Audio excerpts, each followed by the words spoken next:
diperbolehkan oleh ibunya untuk berantem.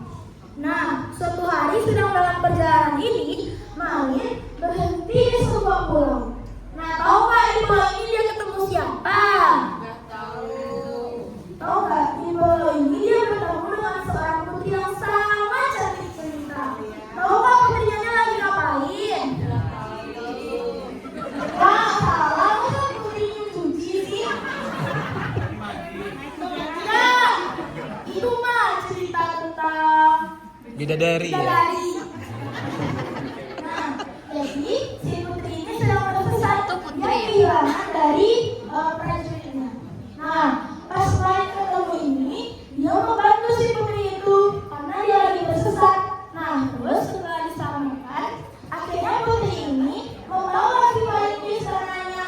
Tahu nggak pas di istana, raja atau ayah dari si putrinya malah nggak terima karena putrinya membawa seorang anak yang dia bisa terbilang nggak cocok untuk standar kerajaan mereka. Nah, karena si raja ini mengetahui bahwa si Malin ini menyelamatkan anaknya, yang ini dibawain dong atau terima kasih banget ini rajanya. Sedih dong. Nah, kalau sudah diizinkan, akhirnya Malin ini menikah dengan putri yang diselamatkannya tadi. Setelah beberapa bulan pernikahan, istrinya meminta Malin untuk mengajak dia jalan-jalan. Tahu nggak jalannya kemana? Nah, jalannya Malin ini harus kembali ke daerah asalnya.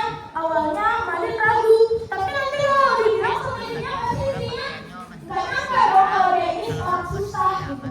Nah, akhirnya dibawa lagi Malin ini istrinya ke pulau itu. Nah, sampai di sana ada seorang warga yang nampak nih kalau si Malin ini udah sampai.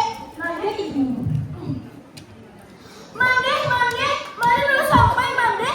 Dia sudah di kapal. Nah, dia bilang kayak gitu. Nah, Mandeh ini tuh langsung bergegas sampai anaknya pulang kan. Nah, langsung nih Mandeh ini lari. Nah, tiba dia di pulau depan. Nah,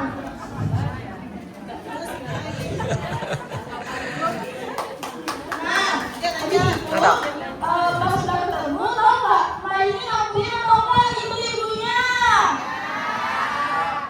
Ya sih, atau diuntung, atau